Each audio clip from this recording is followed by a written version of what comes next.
I don't think that's completely true. They can mirror your emotions and feelings somewhat. But if you're honest with them, sometimes when I'm nervous around a horse, I'm like, I'm so nervous around you. I don't know what's going on. I feel my heart racing or whatever. And as soon as I say it out, it's so funny. The horse can kind of like relax into the situation and like, okay, I'm here for you, friend.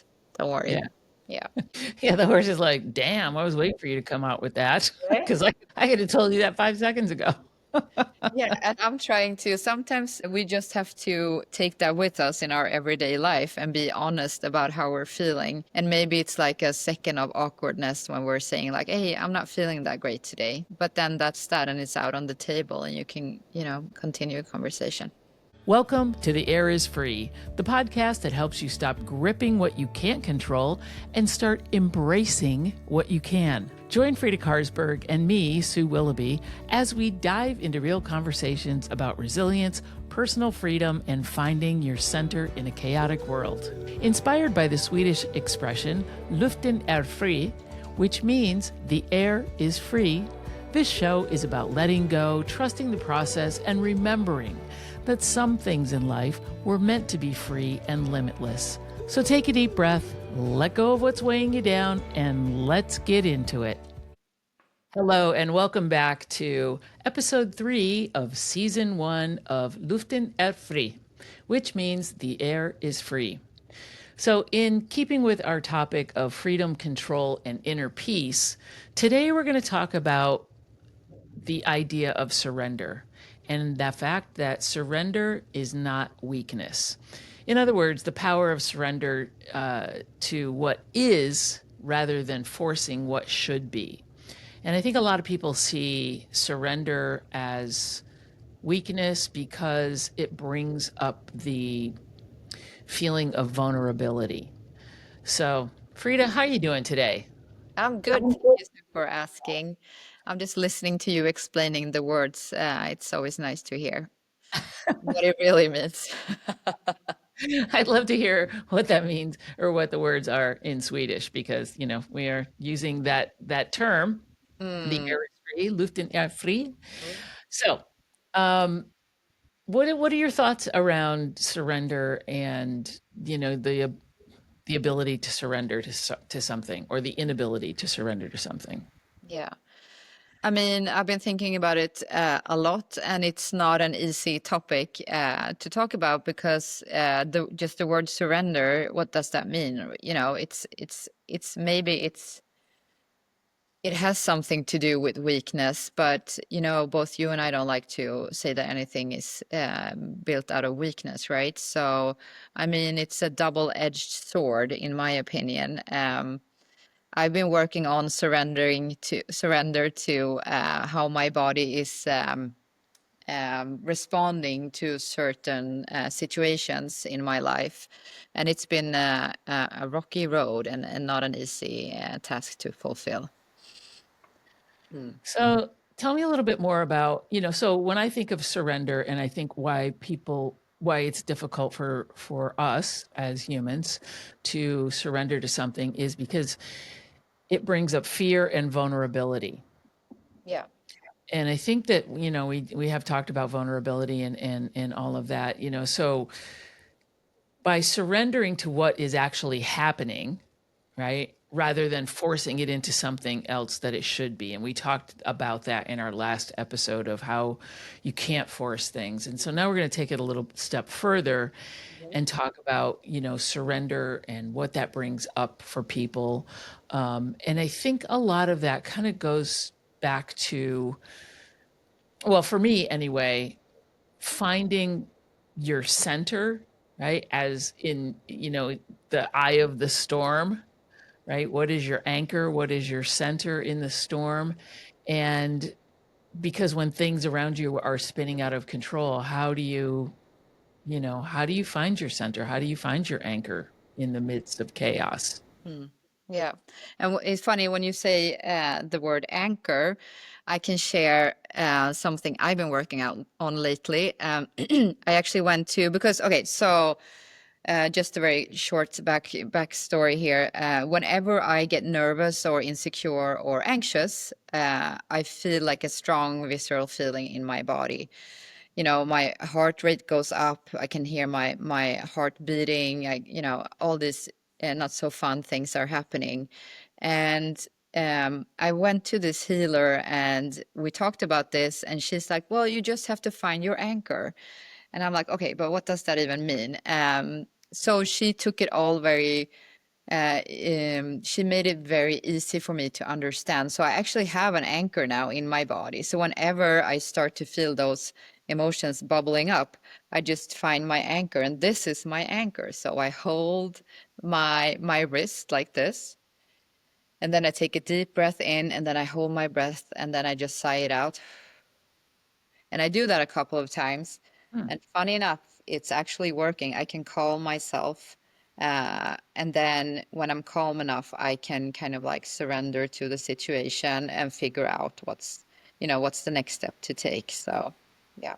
Interesting. Okay, so for those of you who are not watching on YouTube, Frida, you put your arm up right in front of you, like as if like A fist like at a almost. 90-degree angle, right? And Yeah. then grab your wrist with your other hand. Hmm. Okay.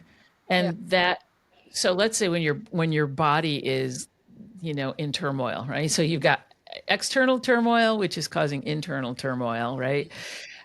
For you, you found that anchor, or you were instructed that that was your anchor. Hmm. What happens physically? What do you feel physically different when you do that physical gesture?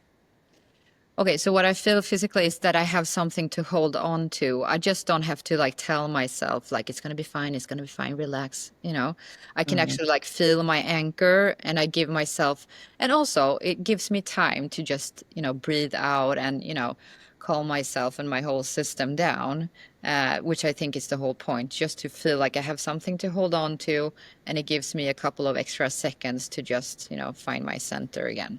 It's really, for me, it's super helpful. Yeah, that's cool to have an actual physical representation. I know I've seen people with, like they'll put a rubber band on their wrist or whatever to Hmm. snap and, keep themselves back in reality, or when, something like, and I think you're right. I think what that does is when we are confronted with a situation, or we're feeling confronted or challenged or something, our bodies take over. We like to think that we have control over things, but our bodies sort of take over. And if we are not aware, like you said, I feel my heart beating, I feel, my breath quickening, I feel pressure, whatever it is. I think most people don't understand that there is an actual physical component that takes place before it reaches your head or reaches your brain or Yeah, causes some sort of reaction, right? totally. Yeah. How long did it take you to figure out the body stuff? You mean from the beginning, like when I started to noticing what is actually Yeah. happening in my body? Oh, that took a long time, and it's also funny because, or not funny, but it's weird because I can feel the same feelings or emotions when I'm excited, you know?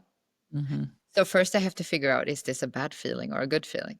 And once I know that, I can start to do that. But I also want to bring up the horses that we always do, because this is a really good exercise that you can do with horses, right? We as humans are really good at suppressing our feelings and emotions. And if someone asks you, like, so, hey, how are you doing? You're like, I'm so great. And then you're like crying on the inside. I won't notice. But if you say that when you're working with a horse, what's going to happen? The horse is going to call you on your shit. Yeah.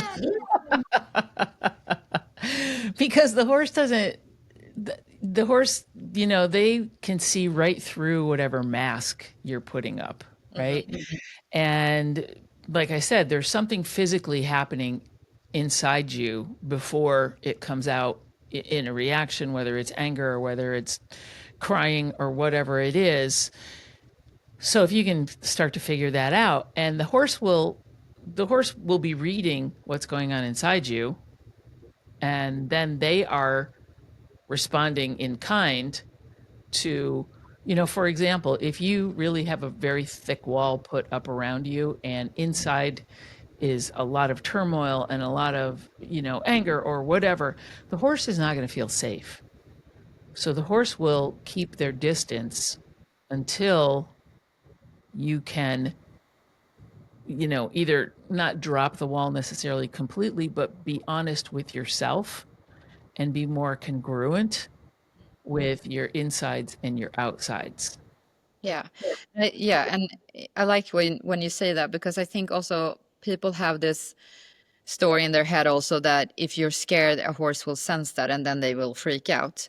I don't think that's completely true. They can mirror your emotions and feelings somewhat.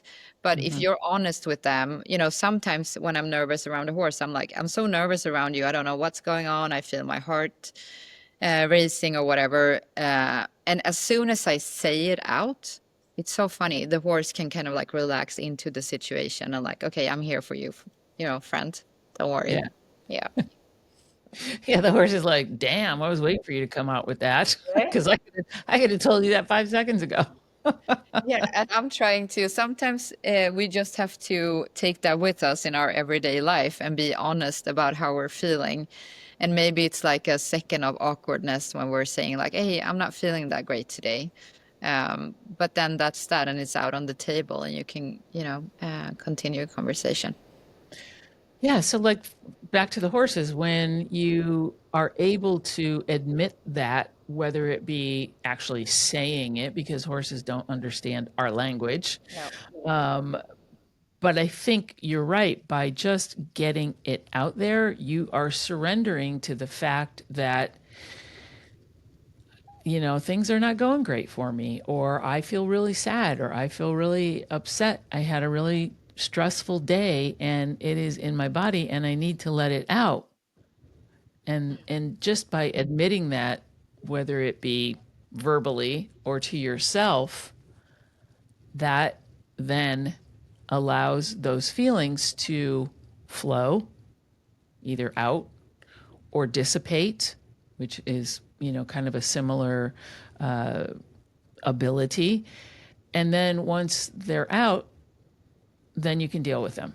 Yeah, Yeah, for sure. for sure. Yeah, and I don't know if you're a crier, but sometimes I like to cry to get stuff out. And I don't know, but that feeling after you had a good cry, Mm-hmm. that's like one of the best feelings, because then you're like, okay, I got it out of my system. Now I can actually, do something about it. So, I mean, you just have to surrender to whatever is out there, right? Yeah, yes, and it's not easy. Once again, here we are talking about yet another topic that's not easy, Hmm. is surrendering and being vulnerable, because it's just like I'm exposing myself to whomever, whether it be the horse. And the beautiful thing that being around horses allows, that if you want to cry into their neck, they don't care. They're happy. They're not going to judge you like, "Oh, you big cry baby. Stop it. You're getting my neck all wet." You know? That would be terrible if that would be the case. Ew, stop. Right? Horses don't do that. No, they're like, okay, now you understand what you need to do in Yeah. order to be, yourself. Yeah. Yeah. Yeah.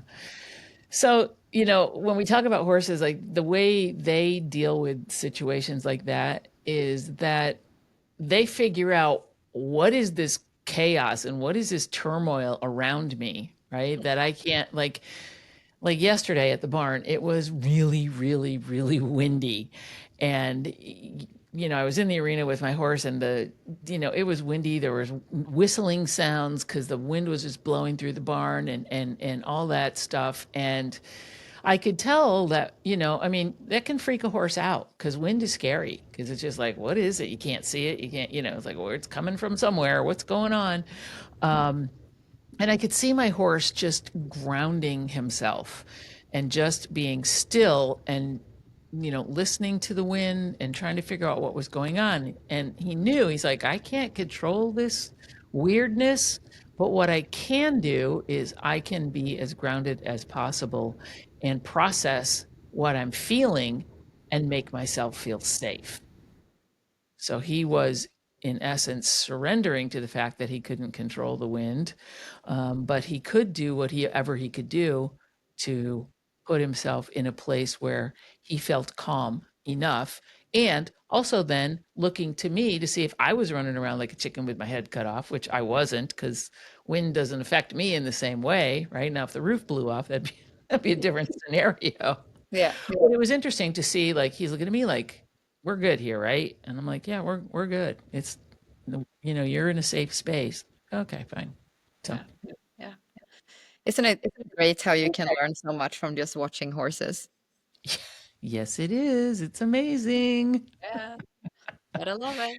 So you find your anchor, and I'm just trying to think, like, what do I do when I And what do feel you do stuff? too? Do you have any things that you do? Um, once again, I think I just kind of go back to the breathing thing. I just stop, and just be like, okay, what's really going on here? What can is this something that's out of my control? Or, you know, are people being crazy around me, or is something else happening? And all I can do is take care of myself, right? I'm going to put my own oxygen mask on. I'm going to do my own self care here, and we'll see, what happens after that. And as long as I know that I feel safe and I feel comfortable, I feel okay. Like, okay, I can weather this storm. I feel like I'm in the eye of the storm now, and let things spin around me. I'll do what I can, and eventually the wind will stop blowing and it'll calm down, and we can go back to doing what we, did before. But I like your thing of having that physical anchor of, having a part of your body where you say, like, oh, I can pinch myself, and Yeah. and it sort of does. It takes you out of that moment of fear and anxiety and whatever else it is. So that's why I say pinch yourself, I guess, right? Yeah, right.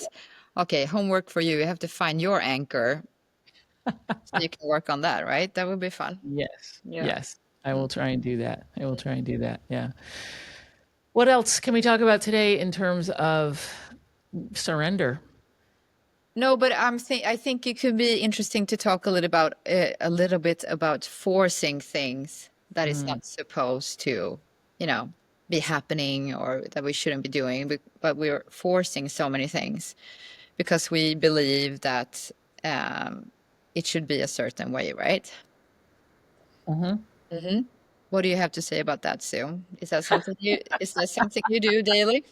Forcing No, things? I used to. I don't as much anymore. Once again, it kind of goes back to that control versus not having control. I think that when you are trying to force something, and not surrendering to what is actually happening, and trying to force your outcome, I think it's important to learn to let go of expectations and outcomes. And once again, that's something easier said than done. However, I've found that when I go into a situation and I let go of the outcome, and, it's, for example, if you do something for someone and have some expectation around reciprocity, meaning that I'll do this for you because I know that you'll come do something for me, right? If you just do something out of the kindness of your heart and don't expect anything in return, you'll probably get, you know, 10x back, right? Because you're not expecting anything. Does that make sense? Yes, but you also have to be, it makes sense, but you also have to make sure that you're not expecting anything. Like it might be nothing, right? So you have Yes. to make sure that you understand that this could be just me giving and not receiving anything. Exactly. And that's what I was saying. If you let go of your expectation and your outcome, like if I do these three things, then the outcome is going to be X, right? That kind of goes back to your conversation about control. Mm. Um, if I do these three things, great. And and letting go. I mean, it's good to have some sort of a goal or an idea, but if it's not etched in stone, you may do those three things and have a completely different outcome that was way better than you had expected in the first, Right. in the first place. But if you are fixed on one particular outcome and you've got it etched in stone and it doesn't happen, then guess what's going to happen? What are you going to feel? What are you going to feel? Not great. Yeah, you're going to feel like you failed Yeah. when you didn't. You went through that process, you learned something, and it had a different outcome. Yeah. Oh, yeah. So much with life, don't you think? Yes, exactly. So I think as a takeaway, my takeaway today is that if you can put yourself in the eye of the storm and find your center and be willing to surrender to the circumstances around you and be vulnerable, then you will, and release your attachment to the outcome, then you will move forward in a much easier method, in a much easier way. That's a really great takeaway. I don't know. I don't think I can match that, but I want to take away that it's okay that everything doesn't turn out the way you think it should be. Yeah, I like that. And doesn't mean you failed or anything else. So Yeah. yeah. Good point. All right. Yeah. It's a wrap. We've got another problem under our belt. I love it. Not a problem. It's just a discussion. So be okay with surrender. And as always, thank you, Frida, for being here today. And I love our differences come together and it's fun. It's fun. We have a good. Yeah, and hopefully we can, change something or make people think in a different way. And, that's what we're here for, right? Yes. Yeah. Absolutely. And if this episode has resonated with you in some way, please share it with a friend and subscribe and rate the podcast. And that's why, we're here, because we care about you. And we hope that some of the things that we say resonate with you and help you make tiny little changes in your life. So thank you for being here. We know you have a million things that you can listen to. So thank you for lending us your ears, and we will see you next week. Okay. Bye. That's it for today's episode of The Air is Free. I hope this conversation gave you something to think about, something to let go of, and maybe even a little more space to breathe. If you enjoyed this episode, do me a favor. Hit the subscribe button, rate and review the podcast, because it helps more people find us and join in the conversation. And if something resonated with you, share it on social media and be sure to tag us. We'd love to hear your thoughts. You can follow us on Instagram, hit us up on our websites. Just come, say hi, send us a message, or let us know what topics you'd love to hear more about. Until next time, take a deep breath, let go of what you can't control, and remember, Luften er free.